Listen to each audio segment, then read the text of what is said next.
Hello everyone. आज 20 फरवरी के news today के इस अंक में आप सभी एस्पिरेंट्स का स्वागत है। और सबसे पहले हम लोग आज की महत्वपूर्ण सुर्खियों को देखेंगे। इसमें 5 न्यूज़ आर्टिकल है। जो सबसे पहली न्यूज़ आर्टिकल है एआई से जुड़ी हुई जो महत्वपूर्ण घटना एआई समिट 2026 जो हुआ है, उसमें भारत सरकार के द्वारा मतलब जो एआई की नीति है उसको आगे रखते हुए, उसे प्राथमिकता देते हुए 2 नए कमिटमेंट पेश किए गए हैं, जो कि मानवता के लिए मतलब एज़ ए होल एक सिर्फ टेक्नोलॉजी के विकास के लिए नहीं बल्कि पूरे मानवता को सहायता प्रदान करने के लिए एआई को कैसे विकसित किया जाना चाहिए भारत के संदर्भ में, वो बताता है उस कमिटमेंट को, उस प्रतिबद्धता को। तो और जिसका नाम क्या है भारत के नई दिल्ली फ्रंटियर कमिटमेंट्स एआई, इसमें 2 कमिटमेंट्स हैं तो उसके बारे में हम लोग देखेंगे। तो ये पूरा का पूरा ये क्या है शीर्षक भारत के द्वारा नई दिल्ली फ्रंटियर कमिटमेंट्स एआई पेश किया गया। तो जनरल स्टडीज 3 के लिए एआई से के संदर्भ में तो ये इंपॉर्टेंट है ही, साथ-साथ एआई के अनुप्रयोगों के संदर्भ में देख सकते हैं कि एआई का अनुप्रयोग कहाँ है गवर्नेंस के क्षेत्र में, लोक नीति निर्माण के क्षेत्र में, स जो पब्लिक प्रोग्राम्स हैं उसके लाभों को पहुँचाने के दृष्टिकोण से और आर्थिक विकास के दृष्टिकोण से तो है ही। तो ये संदर्भ में भी जनरल स्टडीज पेपर 2 में भी आप इसे देख सकते हैं जोड़कर। तो इम्पोर्टेंट है, मेंस परीक्षा के दृष्टिकोण से भी ये इम्पोर्टेंट, आपको काफ़ी इसमें सामग्री मिल जाएगी मेंस परीक्षा के दृष्टिकोण से, मतलब विज्ञान और प्रौद्योगिकी का अनुप्रयोग विभिन्न संदर्भों में। तो ये इम्पोर्टेंट न्यूज़ आर्टिकल है क्योंकि अभी चल रही है तो इसलिए मैंने इस पे बताया। उसके बाद एक और पॉपुलर न्यूज़ है, सर्वोच्च न्यायालय के द्वारा फ्री वी कल्चर की आलोचना की गई। ये सामान्यतः आज एक प्रचलन है हमारे देश में कि कहीं भी अगर चुनाव होते हैं मतलब राज्यों के चुनाव, तो वहाँ पे बहुत सारे ऐसे वायदे किए जाते हैं, टीवी, फ्रिज, यहाँ तक कि कुछ जीबी जो है ना डेटा भी अब डिफरेंट चुनाव में ये सुनने में आया और इसके अलावा आदि कुछ भी बहुत सारी चीजें, जिस कारण से जो कि काफी चर्चा में बनता है और जो कि एक्स्ट्रा बर्डन वित्तीय दबाव जो है राज्य सरकार पे लाता है। इसके पक्ष और विपक्ष है और इस पे काफी चर्चा पहले से चल रही है। अब ये मामला क्या है सर्वोच्च न्यायालय में है और सर्वोच्च न्यायालय में इसको चुनौती देते हुए जिस मामले में चुनौती दी गई उसमें सर्वोच्च न्यायालय के द्वारा इस नीति की आलोचना की गई है। तो कुल मिलाकर संदर्भ यही है। तो ये पेपर 2 से संबंधित होगा, जनरल स्टडीज पेपर 2 से और चुनाव से भी, चुनाव प्रक्रिया से भी, क्योंकि चुनाव में ही ये फ्रीबीज़ चुनाव में एक्स्ट्रा माइलेज लेने के लिए ये फ्रीबीज़ मतलब इस प्रकार के वायदे किए जाते हैं राजनीतिक दलों के द्वारा। तो चुनावी प्रक्रिया को प्रभावित करने के संदर्भ में भी इसे देखा जाना चाहिए और चुनाव सुधार से भी जोड़कर हम लोग देख सकते हैं कि राजनीतिक पार्टियों को चुनाव की शुचिता बनाए रखने के लिए, चुनाव के महत्व को बनाए रखने के लिए फ्री और फेयर इलेक्शन का जो सिद्धांत है, उसको बनाए रखने के लिए क्या किया जा रहा है, क्या किया जाना चाहिए, इस संदर्भ से भी इसे जोड़कर देख सकते हैं हम लोग और उस पे आधारित विषय है। तो इसलिए सुप्रीम कोर्ट में इतनी गंभीरता पूर्वक लिया गया है और गंभीर टिप्पणी भी की गई है। तो उसके विभिन्न संदर्भों को हम लोग बातचीत करेंगे। चलिए, उसके बाद डिफेंस सेक्टर से संबंधित महत्वपूर्ण डेवलपमेंट है और डिफेंस सेक्टर प्लस जो है स्पेस जो टेक्नोलॉजी से संबंधित क्या गगनयान ड्रोग पैरासूट का डीआरडीओ के द्वारा गगनयान ड्रोग पैरासूट का सफल क्वालिफिकेशन टेस्ट किया गया। ड्रोग पैरासूट बेसिकली यही है कि जो स्पेस शटल में जो उसके रोकने के लिए कुछ भी जो स्पेस से आ रही है पृथ्वी की तरफ, जो पृथ्वी की तरफ कोई भी ऑब्जेक्ट अगर स्पेस से आ रही है वहां पे लैंड करने के लिए, तो उसकी स्पीड को कम करने के लिए एक महत्वपूर्ण पैरासूट है, मतलब एक इम्पॉर्टेंट पैरासूट है, तो जिसको डिजाइन किया गया भारत में और उसका सफल क्वालिफिकेशन टेस्ट भी किया गया जिससे किया कि उसकी आसान लैंडिंग हो सके। और गगनयान मिशन हमने सुना ही है कि स्पेस का हमारा मानव जो मिशन है काफी महत्वपूर्ण है और काफी जो देश के स्पेस इंडस्ट्री के विकास के लिए भी काफी महत्वपूर्ण है ये। तो उसके बाद भारत की मृदा और संबंधित मुद्दे, और बेसिकली ये क्या है भारत की मृदा में जो मृदा निम्नीकरण से संबंधित मुद्दा है उसको ये हाईलाइट करती है। एक रिपोर्ट है उसके वो भारत के में जो मृदा के संबंध में जो क्षरण हो रहा है, मृदा की क्वालिटी, गुणवत्ता के रूप में विभिन्न कारणों से, उसके बारे में ये बातचीत करती है। तो जनरल स्टडीज पेपर 1 तो है क्योंकि मृदा संसाधन है, और जनरल स्टडीज पेपर 3 भी हम ले लेंगे यहाँ पे क्योंकि पर्यावरणीय मुद्दा है ये।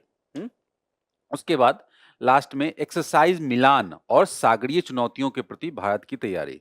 एक्सरसाइज मिलान क्या है? ये महत्वपूर्ण सैन्य अभ्यास, और क्या मतलब नेवी का, और क्या सागरीय चुनौतियों के प्रति भारत की तैयारी है। मतलब ब्लू इकोनॉमी के संदर्भ में भारत अपनी क्षमता निर्माण और पूरे अंतर्राष्ट्रीय स्तर पे जो अपने सहयोगी राष्ट्रों मतलब सहयोगियों की भी मदद लेने के लिए जो भारत की तैयारी है, उसको दिखाता है। क्यों? जिससे क्या है कि ब्लू इकोनॉमी के जो जो आवश्यकताएँ हैं, जो भविष्य में उससे जो संभावनाएँ हैं, उसका दोहन कैसे किया जा सके और उसके संदर्भ में कैसे अपनी क्षमताओं को बढ़ाया जा सके, इसमें वो सहयोग मतलब एक अलायंस बनाने का प्रयास भारत कर रहा है, अंतर्राष्ट्रीय स्तर पे। तो भारत अपनी सागर नीति और महासागर नीति के संदर्भ में भी हम लोग इस यहाँ पे बात करेंगे क्योंकि वही ब्लू इकोनॉमी के केंद्र में जो है ना भारत की, वो वही नीति है जिससे कि विभिन्न प्रकार के सागरीय संसाधनों के दोहन, सागरीय भू राजनीति से संदर्भ में जो नीति है उसको क्या ये गाइड करने का काम करते हैं, जो महत्वपूर्ण नीति की बात की। तो ये सारी पक्ष यहाँ पे आएँगे। तो एक्सरसाइज मिलान के संदर्भ में हम लोग ये सारे पक्षों को देखेंगे यहाँ पे। तो ये जनरल स्टडीज़ जो है पेपर 2 तो हो ही गया, साथ में जनरल स्टडीज़ पेपर 3 भी होगा क्योंकि अंतर्राष्ट्रीय संबंध भारत की विदेश नीति तो है ही, और खास करके साथ-साथ जो है आर्थिक विकास और संसाधनों के दोहन से भी ये जुड़ा हुआ है। चलें, उसके बाद हम लोग आएँगे शॉर्ट न्यूज़ पे। यहाँ पे हम लोगों ने यहाँ पे क्वेश्चंस भी हैं जो कि रिवीजन के लिए और जो परीक्षा में किस प्रकार से प्रश्न पूछे जा सकते हैं, उनकी समझ को विकसित करने के लिए भी, जिससे कि आपकी तैयारी को एक सही दिशा मिल सके। तो इसके साथ-साथ कुछ शॉर्ट न्यूज़ हैं। शॉर्ट न्यूज़ में वाइब्रेंट विलेज प्रोग्राम, पहला edge computing, Bharat GI, bio AI Moolankur, zinc ion battery और अंत में बोर्ड ऑफ पीस। चलिए, तो पहले न्यूज़ आर्टिकल से हम लोग स्टार्ट करते हैं। भारत के द्वारा नई एआई दिल्ली फ्रंटियर कमिटमेंट्स, नई दिल्ली फ्रंटियर कमिटमेंट्स एआई पेश किया गया है। इसमें मेनली 2 कमिटमेंट्स हैं जिसे हम लोग बाद में पढ़ेंगे। बेसिकली यहाँ पे हुआ यही है कि एआई के संदर्भ में एआई समिट भारत के द्वारा किया गया और भारत का प्रयास यही है एआई और एआई से जो होने वाले जो फायदे हैं, लाभ हैं, उसको और मानवीय बनाया जाए, जिससे कि मानव केंद्रित अप्रोच को लेकर आगे बढ़ा जा सके और जिसका लाभ जो है विभिन्न क्षेत्रों में लिया जा सके। प्रशासन और गवर्नेंस के संदर्भ में, विज्ञान और प्रौद्योगिकी के विकास में तो है ही, और आर्थिक विकास में। इसके साथ-साथ मतलब शिक्षा, स्वास्थ्य जैसे जो मानवीय पहलू हैं, जो कि डायरेक्ट मानवीय समाज को प्रभावित करते हैं।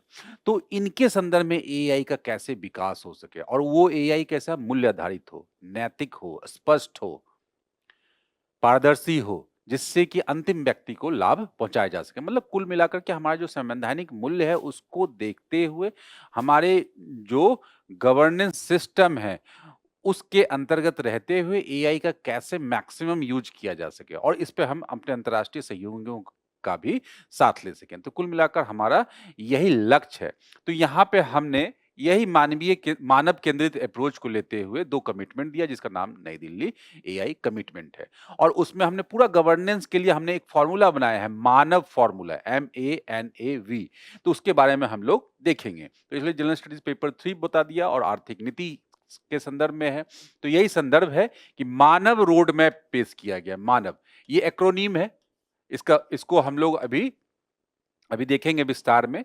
तो मानव केंद्रित एआई के लिए मानव रोड मैप, तो याद करने में समस्या नहीं होगी। मानव केंद्रित एआई कि एआई के द्वारा मानव पूंजी को, हमने पहले भी पढ़ा है ये सामाजिक विज्ञान के विषय में, आर्थिक अर्थशास्त्र में, क्या कि सामाजिक मानव पूंजी, ह्यूमन कैपिटल, मतलब मानव को एक संसाधन के रूप में विकसित करने के लिए आवश्यक है। सबसे बेसिक चीज क्या है? स्वास्थ्य और क्या? शिक्षा। कि वो शारीरिक रूप से, मानसिक रूप से स्वस्थ हो, कैपेबल हो, क्षमतावान हो और वो शिक्षित हो। तभी वो राष्ट्र निर्माण में सहायक हो सकता है। यस, एक संसाधन के रूप में देखा जा सकता है उसे। और इन सब के लिए आवश्यक क्या है? इन सब के लिए, अब ये तो हो गई बात लक्ष्य, लेकिन इन सबको प्राप्त करने के लिए क्या लगता है? इन सबको प्राप्त करने के लिए एक जो सबसे महत्वपूर्ण चीज है वो क्या है? टेक्नोलॉजी, प्रौद्योगिकी। और टेक्नोलॉजी में ये दोनों लक्ष्यों को अगर देखा जाए तो आज आसान क्या कर रही है? आज आज हॉस्पिटल की मतलब हेल्थ सेक्टर, हेल्थ केयर की दुनिया में क्रांति का काम कर रही है एआई के एप्लीकेशन के द्वारा।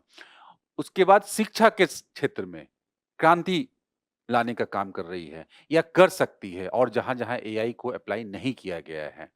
तो इन सब का इसी निहित उद्देश्यों के साथ-साथ इस मानव रोड मैप को प्रस्तुत किया गया है। और वही क्या कि जो जो नीति है, नीति निर्माण तो कर दी गई, लेकिन नीति निर्माण के द्वारा जो अंतिम व्यक्ति को जो लाभ पहुंचाने का जो मूल उद्देश्य है, उसमें भी महत्वपूर्ण रूप से एआई की भूमिका होगी, जो कि क्या हमारा जो मूलभूत उद्देश्य है गवर्नेंस का, कि स्पष्टता, आसान, आसानी से समझ में आए, आसानी से पहुंच हो सके, सिस्टम को ऐसा बनाया जाए, पारदर्शी हो, समावेशी हो अधिक से अधिक।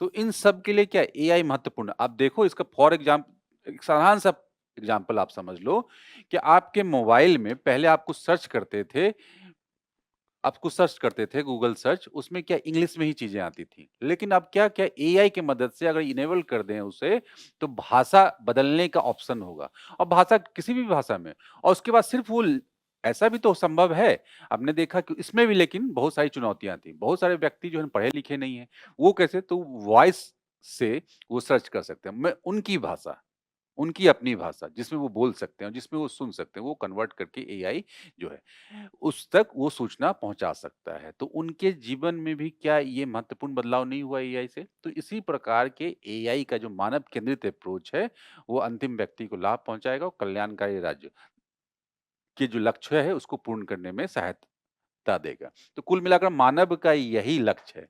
तो यही है कि इंडिया एआई अभी जो हुआ था, इंडिया एआई इम्पैक्ट शिखर सम्मेलन में ही इसको पेश किया गया है मानव फ्रेमवर्क के रूप में। एआई मॉडल का एक मानव केंद्रित दृष्टिकोण, और इस फ्रेमवर्क का उद्देश्य शिक्षा और स्वास्थ्य जैसी सेवाओं जैसे विभिन्न क्षेत्रों में एआई को विकसित करते, इसमें मार्गदर्शक सिद्धांतों को कार्रवाई योग्य परिणाम, वही मार्गदर्शक सिद्धांत जो हमने बताया अभी, कि जो हमारे संविधान में जो मूलभूत सिद्धांत दिए गए हैं, जो नैतिक होना चाहिए और आर्थिक विकास को समावेशी बनाए, अंतिम व्यक्ति तक पहुंचाए। चलिए, ये क्या है? एम एक एक करके हम लोग देख लेते हैं। M for moral and ethical system, simple, नैतिक और नीतिपरक होगी। नीति आधारित मतलब क्या? निष्पक्षता, पारदर्शी, मानवीय निरीक्षण। अब जैसे इसमें एग्जाम्पल देख लो, उदाहरण राष्ट्रीय शिक्षा नीति क्या है 2020, ये डिजिटल और एआई साक्षरता को क्या ये प्राथमिकता देती है, और इससे क्या डेटा संचालित निर्णय लेने में, इससे क्या होगा? डेटा संचालित निर्णय लेने और नैतिक एआई सिद्धांतों की शुरुआती परिचय सुनिश्चित होता है। सिंपल।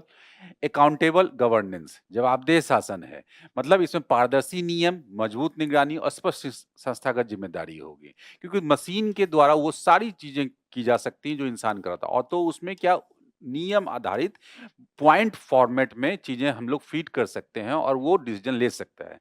तो वो ऐसा डिसीजन क्या होगा? वैसा डिसीजन हमेशा उस प्रकार का डिसीजन जो कि नियम आधारित हो, तो वो क्या होगा? पारदर्शी होंगी चीजें, और क्या वो जवाबदेह होंगी। क्यों? क्योंकि नियम आधारित है, उसमें उसमें बदलाव की गुंजाइश नहीं है। उदाहरण क्या है? India AI mission. India AI mission जिम्मेदारी पूर्ण विकास और एआई प्रणालियों की निगरानी के लिए मानकों को संस्थागत बनाता है, क्योंकि वो उसमें लिख दिए गए यही मानक फॉलो करने हैं। उसी तरह से नेशनल सॉवरेनिटी, राष्ट्रीय संप्रभुता सबसे बड़ा मुद्दा है। महत्वपूर्ण डेटा सेट को सुरक्षित करना, घरेलू कंप्यूटिंग क्षमता को मजबूत करना और स्वदेशी एआई मॉडल विकास करना। जैसे सेमीकंडक्टर्स में आयात निर्भरता कम करने के लिए इंडिया सेमीकंडक्टर मिशन, ये जो जो टर्मिनोलॉजी यहाँ पे नए नए आ रहे हैं वो सब में ध्यान रखना। जैसे इंडिया सेमीकंडक्टर मिशन यहाँ पे आया। Clear? A for accessible and inclusive AI, वही समावेशी हो गया और पहुंच सबकी सुनिश्चित हो। तो सबकी पहुंच इस पे सबसे बड़ा महत्वपूर्ण है, क्योंकि कुछ विशेषाधिकार प्राप्त लोगों को एकाधिकार में रहने के बजाय समाज के विकास में सहायक होना चाहिए। यही कुल मिलाकर मूल मंत्र है। ये अंतिम व्यक्ति तक इसे सबके लिए एक्सेसिबल हो। जैसे डिजिटल पब्लिक इंफ्रास्ट्रक्चर ये सबके लिए खुला होगा। मेघराज जीआई क्लाउड साझा कंप्यूटिंग संसाधनों तक पहुंच को लोकतांत्रिक बनाता है। इस प्रकार विभिन्न क्षेत्रों में एआई समाधानों को किफायती रूप से विस्तार देने में सक्षम बनाना है। मतलब क्या, ये डिजिटल डिवाइड हमने सुना है उसे कम करेगा। सब लोग एआई का यूज कर पाएंगे। ऐसा नहीं होगा कि कुछ विशेष वर्ग जो उसे पे कर पाएगा या अफोर्डेबल होगा। सब कुछ अगर ऐसा कुछ पब्लिक इंफ्रास्ट्रक्चर बना दिया जाए तो काफी चीजें बदल सकती हैं। Valid and legitimate system V से मान्य और वैध प्रणालियां, मतलब एआई में विश्वास सबसे महत्वपूर्ण है। सुरक्षा, वैधता, क्योंकि साइबर सिक्योरिटी बहुत बड़ा मुद्दा है हमारे यहाँ। साइबर सुरक्षा, साइबर फ्रॉड इतने बड़े पैमाने पे, और एआई का बड़े पैमाने पे दुरुपयोग किया जा रहा है क्योंकि आवाज बदल सकता है, वो कॉपी कर सकता है, वो सारी चीजें हो रही है जो खराब चीजें हो सकती हैं।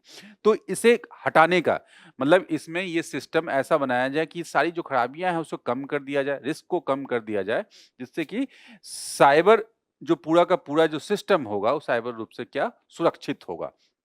मतलब डीप फेक सामाजिक विश्वास को खतरा उत्पन्न कर रहा है। किसी कुछ दो कम्युनिटी के बीच में जो है ना को गुमराह करने के बीच में उससे दंगे फैलाना, इस तरह के वीडियो से काफ़ी चीज़ें की जा सकती हैं, फेक न्यूज़ फैलाया जा सकता है। तो बा काफ़ी बड़े पैमाने पे जो है ना रूमर फैलाई जा सकती है, अफ़वाहें फैलाई जा सकती है। उदाहरण के लिए सूचना प्रौद्योगिकी मध्यवर्ती दिशा निर्देश, ये हमने पहले भी पढ़ा है कि आईटी मध्यवर्ती दिशा निर्देश और डिजिटल मीडिया आचार संहिता। इसके अंतर्गत क्या है कि जो सोशल मीडिया प्लेटफ़ॉर्म है मध्यवर्ती उन्हीं के लिए यूज़ किया गया है। उनके लिए दिशा निर्देश इस कानून में दिए गए हैं। कि भाई आप चेक करो, आप अपने यहाँ एक सिस्टम लगाओ जिससे आपके प्लेटफॉर्म पे जो भी सामग्री पोस्ट की जा रही है, पोस्ट करने वाले की वैधता हो एक। दूसरा क्या, जो सामग्री पोस्ट की जा रही है वो क्या डीप फेक तो नहीं है, कहीं वो एआई जनरेटेड है, लेकिन क्या वो कहीं फेक न्यूज़ तो नहीं फैला रहा है, कहीं किसी के इमेज या किसी के आर्थिक या सामाजिक जो हित को जो है प्रभावित तो नहीं कर रहा है। ये सारी चीज़ें फ़िल्टर आपको करना है। तो आपकी ज़िम्मेदारी दी गई है। तो कहीं न कहीं ये सारी चीज़ें जो है ना इसको इस पूरे के सिस्टम को जो है ना सुरक्षित बनाएगा, पारदर्शी बनाएगा और लाभ लेने लायक बनाएगा। ठीक है? अब ये क्या है, संबंधित सुर्खियाँ नई दिल्ली फ्रंटियर एआई कमिटमेंट प्रतिबद्धताएँ। 2 प्रतिबद्धताएँ इसमें लॉन्च की गई हैं। प्रथम प्रतिबद्धता, दूसरी प्रतिबद्धता। पहले हम लोग देख लेंगे लॉन्च कहाँ किया गया, कि इलेक्ट्रॉनिक किसके द्वारा किया गया? इलेक्ट्रॉनिक और सूचना प्रौद्योगिकी मंत्री द्वारा इंडिया एआई इम्पैक्ट शिखर सम्मेलन में, ठीक है? उद्देश्य क्या है? समावेशी, जिम्मेदार और न्यायसंगत एआई विकास व उपयोग को आगे बढ़ाने के लिए अग्रणी फ्रंटियर एआई कंपनी, हाँ, जो बड़ी-बड़ी कंपनियां, जो महत्वपूर्ण कंपनियां हैं, जो इनोवेशन करें, घरेलू नवोन्मेषकों मतलब इनोवेटर का एक स्वैच्छिक फ्रेमवर्क है। स्वैच्छिक है, ये ध्यान में रखेंगे, बाध्यता नहीं है इसे लागू करना, स्वैच्छिक है ये। और इसका विशेष बल ग्लोबल साउथ के लिए एआई तक पहुंच, नवाचार और लाभों को लोकतांत्रिकरण पे है। तो हम लोग समझ रहे हैं, मतलब देश से अंतर्राष्ट्रीय स्तर तक अपने एआई को बढ़ाना और एआई का लाभ लेना। मतलब इससे हम अपनी विदेश नीति के जो हित हैं, जो अंतर्राष्ट्रीय स्तर पे जो राष्ट्रीय हित हैं, उसे भी साध रहे हैं। अब परिणाम क्या है, 2 देख लेते हैं, इसमें 2 है। कि प्रथम प्रतिबद्धता क्या है कि वास्तविक विश्व में एआई के उपयोग की समझ को आगे बढ़ाना। और ये क्या करेगा? डेटा संचालित विश्लेषण पर केंद्रित है। इसमें सरकारों को नौकरियों, कौशल उत्पादकता और आर्थिक परिवर्तन पे एआई के प्रभाव के बारे में सूचित रणनीतियां बनाने में मदद मिलेगी। मतलब जो पब्लिक पॉलिसी है, पब्लिक गुड के लिए, जो पब्लिक की अच्छाई के लिए, जैसे नौकरी हो गई, कौशल विकास हो गया, उत्पादकता हो गई, इन सब में परिवर्तन लाने के लिए एआई का कैसे यूज किया जा सकता है। एक दूसरी प्रतिबद्धताएं क्या है कि सबके लिए उपलब्ध हो। तो सबके लिए उपलब्ध कैसे होगी? जब तक आप बहुभाषी नहीं बनाओगे उसे, बहुसांस्कृतिक मूल्यों से फीड नहीं करोगे, उससे संबंधित उस जो इंफॉर्मेशन है, तब तक उसे समझ नहीं होगी डिफरेंट, क्योंकि भारत विविधता वाला देश है, सांस्कृतिक रूप से विविध है। हमारी खान-पान, रहन-सहन, बहुत सारी चीजें अलग, तो इस सब तो इंफॉर्मेशन ही है। तो सारी इंफॉर्मेशन से फीड करना होगा उस तरह के एआई को, तभी वो सारी चीजों उस लेवल पे जाकर जवाब दे सकता है, जिससे प्रत्येक व्यक्ति को इसका लाभ उठा सकता है, इसकी बातें समझ सकता है, अपनी बातों को यहाँ तक पहुँचा सकता है। तो यही है कि ये विभिन्न भाषाओं, संस्कृतियों, वास्तविक उपयोग के मामलों में एआई प्रणालियों की प्रभावशीलता सुनिश्चित करने के प्रयासों पर केंद्रित है। मतलब एआई को कैसे प्रभावी बनाया जाए, किसी भी भाषा में आप बात करो, किसी भी लोकेशन से हो, आपको आपकी वो प्रॉब्लम को समझ सकता है और प्रॉपर सॉल्यूशन आपके अनुसार दे सकता है वो। संगठन, सरकारों, स्थानीय तंत्र के साथ मिलकर ऐसे डेटा सेट बेंचमार्क में विशेषज्ञता विकसित करेंगे जो कम प्रचलित भाषाओं में सांस्कृतिक संदर्भों में मूल्यांकन में सहायक हों। तो ये चीजें हम लोग देख सकते हैं। चलिए अब देखिए प्रश्न देख लेते हैं यहाँ पे। नई दिल्ली फ्रंटियर एआई इंपैक्ट प्रतिबद्धताओं के संदर्भ में निम्नलिखित कथनों पर विचार कीजिए। तो ये क्या है? यह एक कानूनी रूप से बाध्यकारी अंतर्राष्ट्रीय संधि नहीं है, स्वैच्छिक है, सबका गठबंधन है। ठीक, चलिए अब पहली प्रतिबद्धता के बारे में के संदर्भ में निम्नलिखित कथनों पर विचार कीजिए। क्या है ये? यह केवल सैन्य एआई अनुप्रयोगों तक सीमित है, नहीं, एआई का ब्रॉडर, जिससे क्या हो, हम मानवीय पूंजी विकसित कर सके, लाभ ले सके अधिक से अधिक। ठीक है, मानव फ्रेमवर्क के M moral and ethical system घटक के संदर्भ में क्या है ये? इसे निष्पक्षता, पारदर्शिता और मानवीय निरीक्षण शामिल है, सही है। यह एआई प्रणालियों में नैतिकता को पूरी तरह स्वैच्छिक मानता है, स्वैच्छिक नहीं, इसी पे आधारित ही है। बाकी इसका एप्लीकेशन राष्ट्रीय शिक्षा नीति दिया गया है यहाँ पे। ठीक है, चलिए चलिए दूसरा जो न्यूज आर्टिकल है हमारा सामाजिक क्षेत्र से संबंधित है और सामाजिक से भी ज्यादा ये राजनीतिक मुद्दा है आज। क्या? सर्वोच्च न्यायालय के द्वारा फ्री वीज कल्चर की आलोचना की गई। तो देश में क्या चुनाव, विशेष करके राज्यों में होने वाले चुनाव में आमतौर पे देखा गया है कि विभिन्न पार्टियों के द्वारा, राजनीतिक दलों के द्वारा विभिन्न प्रकार के वायदे किए जाते हैं और ये वायदे क्या है, शॉर्ट टर्म होते हैं, प्रकार के होते हैं और ये कुछ ऐसे गुड्स या सेवा दिए जाने की बात की जाती है जो कि लॉन्ग टर्म के लिए जो है लाभकारी हो ना हो। मतलब ये साधारण आम जीवन में यूज किए जाने वाले गुड्स या सेवाएं हो सकती हैं, जैसे टीवी, फ्रिज, मिक्सर ग्राइंडर, इस प्रकार के आम जीवन में प्रयोग किए जाने वाले प्रयोग चीजें। यहाँ तक कि आज तक जो है, आजकल जो है कुछ जगहों पे जो है ऐसा भी देखने में आया कि कुछ डेटा, मोबाइल का डेटा के भी को देने की भी बात की गई। इसके अपने पक्ष और विपक्ष हैं। इसके अपने पक्ष ये है कि राजनीतिक दलों के द्वारा कि वो जनता की जरूरतों के अनुरूप अपना काम कर रही हैं। दूसरा पक्ष ये कहता है कि ये अतिरिक्त दबाव डालता है राज्य की राजकोषीय स्थिति पे। और क्या, उसके साथ-साथ यहाँ की इसके साथ-साथ क्या, राजकोषीय स्थिति में पहले ही जो सबसे बड़ी तनाव है राज्यों के स्तर पे, जो कमी है, तो उसे दूर करने की बजाय ये एक्स्ट्रा बर्डन थोपता है राज्य सरकारों पे। और उसके बाद क्या, इसके बजाय जो है, जबकि ये खर्च जो है व्यय किस पे किया जाना चाहिए था? शिक्षा पे, स्वास्थ्य पे, रोजगार में वृद्धि पे, ऐसे चीजों पे किया जाना चाहिए था। तो ये दोनों पक्ष हैं। इसी कारण से जो क्या है, इस पे काफ़ी चर्चा, इस पे काफ़ी गंभीर रूप से लंबे समय से चर्चा चली आ रही है।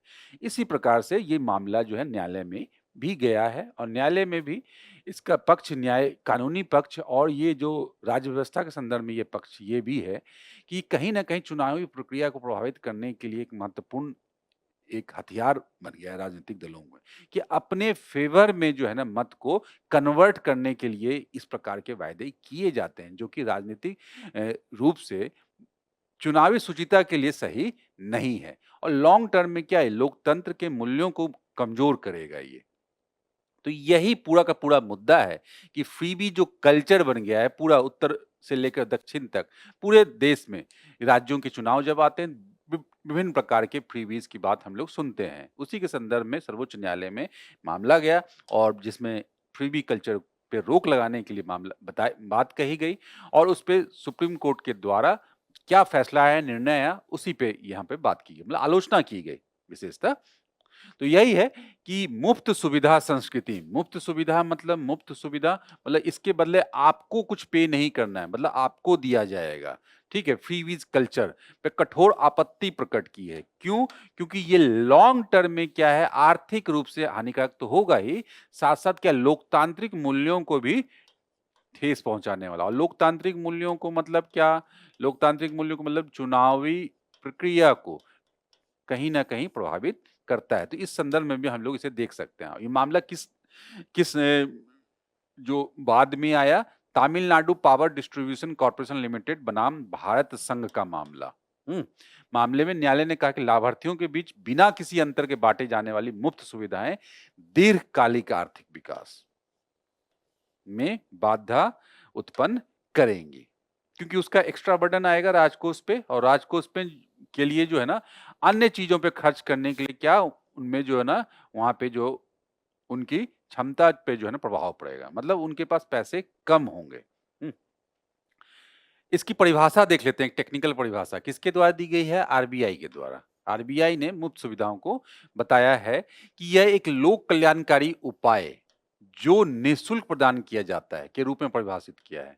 यहां तो सकारात्मक चीजें लग रही हैं, लेकिन आरबीआई के अनुसार मुफ्त सुविधाओं को शिक्षा जैसी सार्वजनिक वस्तु या मेरिट गुड्स से अलग किया जा सकता है। मतलब मुफ्त सुविधाएं मतलब क्या? मुफ्त सुविधाएं तो देश में पहले भी मिला करती थी ना, मतलब शिक्षा 14 साल तक के लिए सभी बच्चों के लिए तो मुफ्त शिक्षा है, स्वास्थ्य की सुविधाएं भी है ना, और अन्य सेवाएं जो सरकार जो है मुहैया करवाती है आम जनता को बिना कुछ शुल्क लिए। सरकारी हॉस्पिटल में जाके देख सकते हैं। तो ये तो मुफ्त सुविधाएं थी पहले, लेकिन समस्या क्या हो गई? समस्या ये हो गई कि जो सार्वजनिक वस्तु है, जो मेरिट गुड्स हैं, उससे अलग किया जा सकता है। मतलब क्या? आम जीवन में जो प्रयोग किया जाना है, जो जो नॉर्मल चीजें हैं, जैसे कोई टीवी, फ्रिज या कुछ चीजें, इसी प्रकार की चीजें या सेवाएं अलग किया जाए, जिनके व्यापक और दीर्घकालिक लाभ होते हैं। मतलब इन सब का क्या? शिक्षा, स्वास्थ्य पे जो किया जाने वाला खर्च है, जिसके बदले हमें कुछ देना नहीं होता सरकार को, वो मुफ्त में मिल रही है, उसके लॉन्ग टर्म क्यों? क्योंकि वो सामाजिक पूंजी को प्रभावित करते हैं। क्या है ना? सोशल कैपिटल क्रिएट करते हैं। मतलब मानव को एक संसाधन के रूप में अगर बदलना है तो हमें शिक्षा पे, स्वास्थ्य पे खर्च करना होगा। शिक्षा पे, स्वास्थ्य और इसके साथ क्या? तकनीकी। अभी हमने देखा क्या? एआई के विकास और उसे अंतिम व्यक्ति तक प्रसार, इस सब पे खर्च करके ही हम लोग मानव पूंजी विकसित कर सकते हैं और उसी से राष्ट्र निर्माण होता है। ये हमने पहले भी पढ़ा है। तो यही इसका कुल मिलाकर ध्येय है। अब महत्वपूर्ण चिंताएं क्या हैं? क्यों इतना ये गंभीर प्रश्न है फ्रीबीज देना? क्यों इतना बड़ा मुद्दा है? क्योंकि जनता को ही दिया जा रहा है अल्टीमेटली। लेकिन चिंता की विषय क्यों है? तो हम लोग देख लेते हैं इसके आर्थिक पक्ष, राजकोषीय पक्ष और डिफरेंट पक्ष। राजकोषीय बोझ बढ़ जाता है, जैसे हमने पहले बताया कि एकदम आर्थिक सर्वेक्षण 2025-26 का ये आंकड़ा है दिया गया कि राज्यों का जो कुल जीडीपी है उसमें गिरावट देखी गई है, मतलब सकल राजकोषीय घाटा, सॉरी, जो है वित्त वर्ष 2022 की तुलना में वो जो पहले 2.6% था, अब बढ़कर कितना हो गया? 3.2%।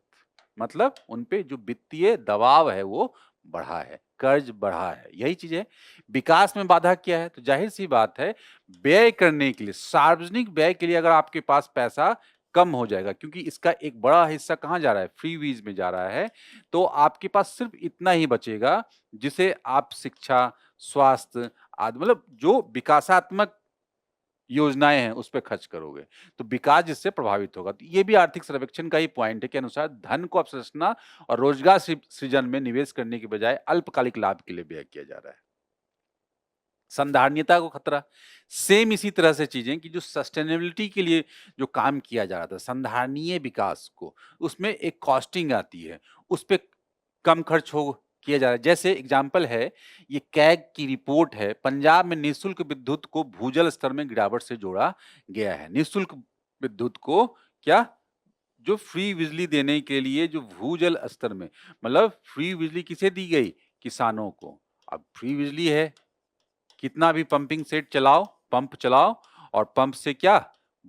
भूजल निकाले सिंचाई के लिए। तो इससे ये बिजली तो फ्री है, सरकार ने दिया है, लेकिन इससे भूजल, ग्राउंड वाटर पे जो है ना असर पड़ेगा। ग्राउंड वाटर पहले से ही कम थी और ये बड़े पैमाने पे इसका दोहन बढ़ा। तो ये कहीं ना कहीं नकारात्मक स्थिति को दर्शा रही है, बढ़ावा दे रही है, संस्थाओं को कमजोर करना। तो वही है, उदाहरण के लिए ऋण माफी और निःशुल्क विद्युत बैंकों एवं विद्युत वितरण कंपनियों को आर्थिक स्थिति से कमजोर करता है। जो डिस्कॉम है, उसको कहीं न कहीं कमजोर करेगा आर्थिक रूप से और उनकी स्थिति को जो है ना और खराब करेगा और अस्पष्ट स्थिति होगी।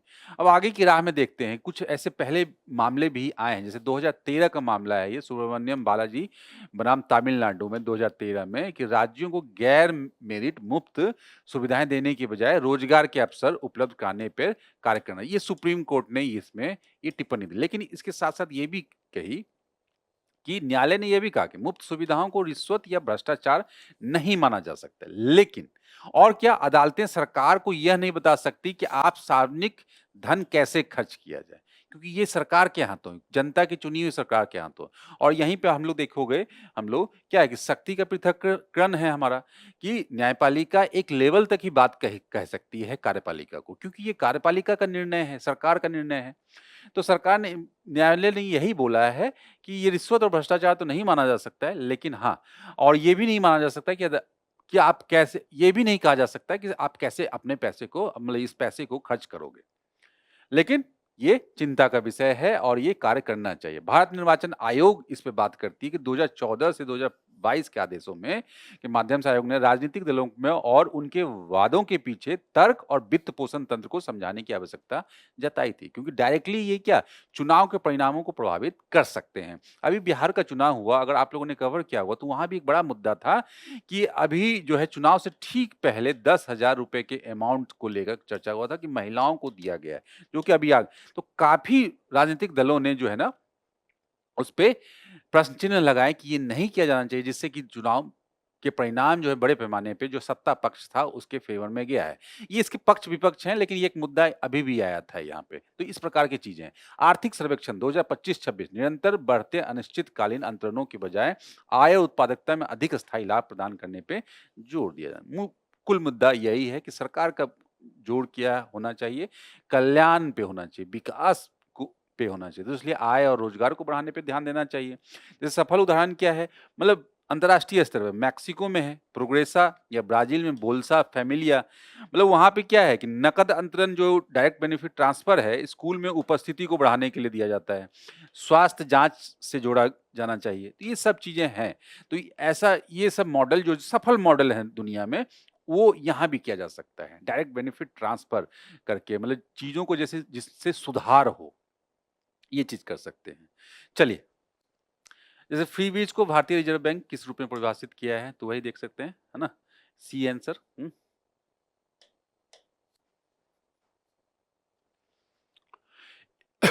इकोनॉमिक सर्वे 2025-26 के अनुसार राज्यों का संयुक्त सकल राजकोषीय घाटा फाइनेंशियल ईयर में 22 में 2.6% से बढ़कर फाइनेंशियल 25 में लगभग कितना हो गया, तो वही 3.2%।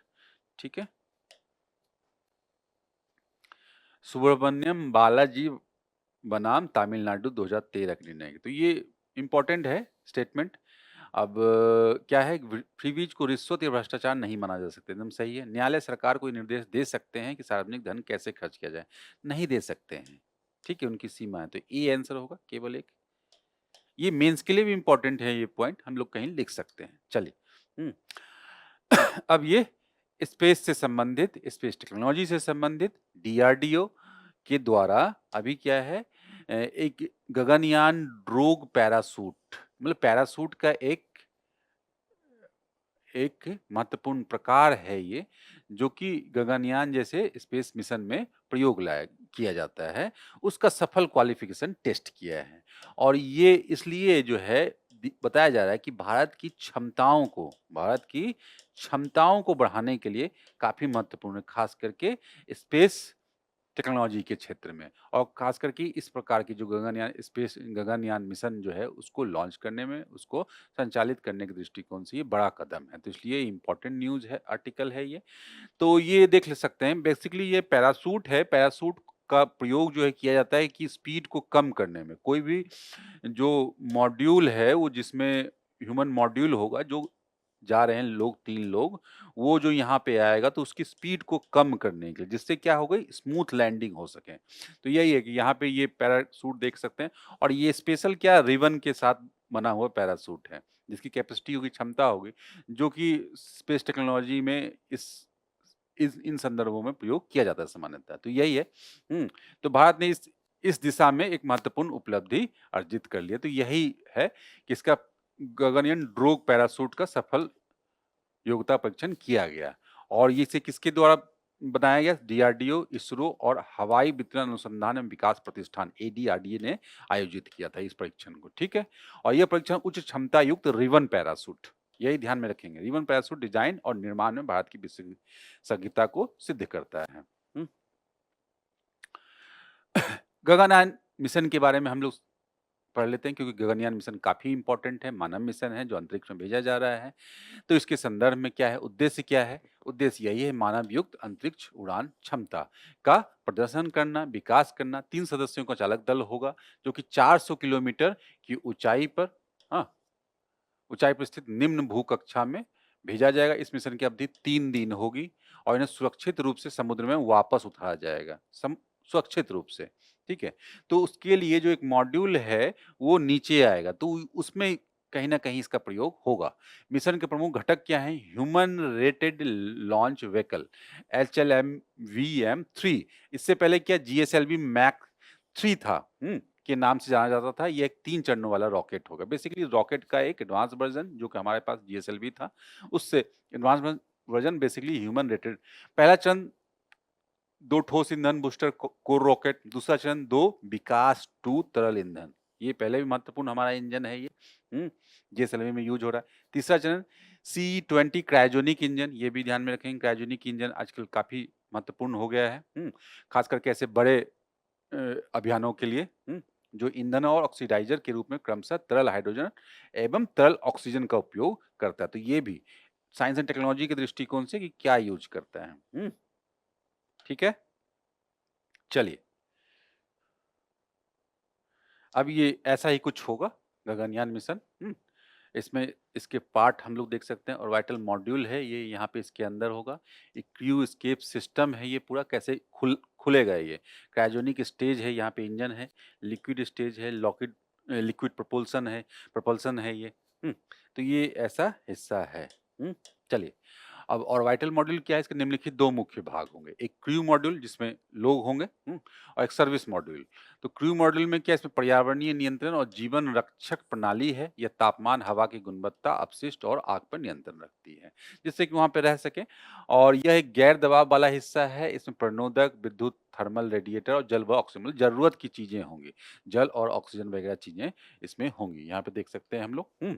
और क्या क्रू एस्केप सिस्टम मतलब क्या है? कभी कुछ ऐसी खराबी हो जाए तो उससे निकलने के लिए एक सुरक्षा तंत्र भी होता है, जिससे प्रक्षेपण के दौरान किसी भी दुर्घटना की स्थिति में अंतरिक्ष यात्रियों को जीवन बचाने के लिए डिजाइन किया गया। तो ये भी महत्वपूर्ण है यहाँ पे, क्योंकि मानव मिशन तभी सुरक्षित हो सकता है जब तक कि मानव को जो उसको भेजा गया है उसे वापस ना ले जाया जाए, तभी ये सक्सेसफुल हो सकता है और इसकी वैधता हो सकती है। अब भारत के लिए गगनयान मिशन का महत्व तो हम लोग समझ सकते हैं, स्पेस टेक्नोलॉजी में हम लोग काफी महत्वपूर्ण हो गए, और जो कि स्पेस कूटनीति को हमारे बढ़ाने में आगे सहायक होगा, और एक महत्वपूर्ण स्पेस शक्ति के रूप में भारत पहचाना जाएगा। तो यही है इस मिशन की सफलता। भारत संयुक्त राज्य अमेरिका, चीन और रूस के बाद चौथा राष्ट्र बन गया। तो महत्वपूर्ण शक्ति हो जाएगा, स्पेस शक्ति, जो ऐसे बड़े अभियान जो है ना, महत्वपूर्ण अभियान जो है ना, कर सकता है, बना सकता है, संचालित कर सकता है। तकनीकी नवाचार और सामाजिक लाभ, जाहिर सी बात है इतने बड़े मिशन के लिए विकसित तकनीक की दूरसंचार, रिमोट सेंसिंग, मौसम पूर्वानुमान, कृषि और स्वास्थ्य सेवा, तो क्षेत्रकों को लाभान्वित किया जाएगा। हमने देखा है विभिन्न प्रकार के सैटेलाइट हम लोग आज ले रहे हैं, डिफरेंट सर्विसेज। तो स्पेस टेक्नोलॉजी जितनी विकसित होगी, सामाजिक रूप से, आर्थिक रूप से देश को उतना लाभ मिलेगा। अन्य लाभ क्या है? आर्थिक विकास, रोजगार सृजन, भविष्य में के प्रयासों जैसे भारतीय अंतरिक्ष स्टेशन के लिए मार्ग प्रशस्त होगा। इस तरह से भी हम लोग देख सकते हैं। मतलब एक पूरी की पूरी इंडस्ट्री डेवलप होगी, पूरा का पूरा इकोसिस्टम डेवलप होगा, जो कि स्पेस इंडस्ट्री को, स्पेस टेक्नोलॉजी को जो है कैटर करेगा, स्पेस टेक्नोलॉजी से जुड़ी हुई होगी, जिससे कि रोजगार और आर्थिक विकास तो होंगे ही होंगे, उसके सामाजिक और पर्यावरणीय लाभ भी काफी महत्वपूर्ण है। तो इसी के बारे में देख सकते हैं निम्नलिखित कथनों पर गगनयान ड्रोग पैराशूट के सफल योग्यता परीक्षण के संदर्भ में। तो यही है, पूरा का पूरा वही दिया हुआ है। तो इसमें क्या है, ड्रोग पैराशूट केवल लॉन्च के प्रारंभिक चरण में प्रयोग होता नहीं, नहीं, नहीं, ये गलत हो गया। गगनयान मिशन के उद्देश्य के संदर्भ में निम्नलिखित कथनों पर विचार कीजिए। तो हमने देखा ही अभी, इस मिशन को नियोजित अवधि 7 दिन है, नहीं है, गलत है, 3 दिन है ये।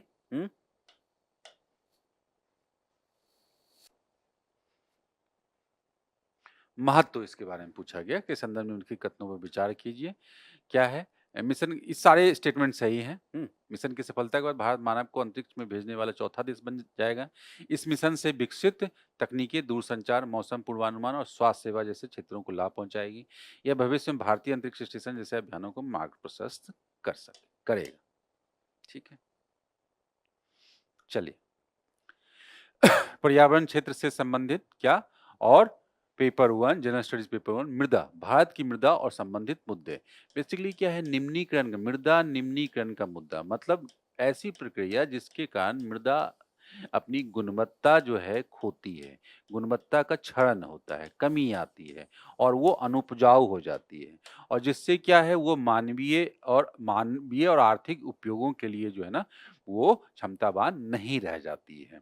और इससे क्या उसके नकारात्मक प्रभाव पड़ते हैं किस पे, हमारी खाद्य सुरक्षा पे, मतलब खाद्य उत्पादकता पे, सबसे पहले खाद्य उत्पादन जो हम लोग कर रहे हैं उस पे, उसके बाद पोषणीयता पे। क्यों? क्योंकि अगर मृदा अनुर्वर है तो उसमें पोषणीयता की कमी होगी और उसमें उपजने वाले जो फसल हैं उसमें भी वो पोषक तत्वों की कमी होगी, और अगर उसे कंज्यूम हमारे आपके द्वारा किया जाता है तो वो उस पे असर लंबे समय तक उस पे मानवीय स्वास्थ्य पे उसका असर होगा। यही कुल मिलाकर जो है चिंता का विषय है, मुद्दा है। तो हम लोग देखते हैं मुद्दा क्या है।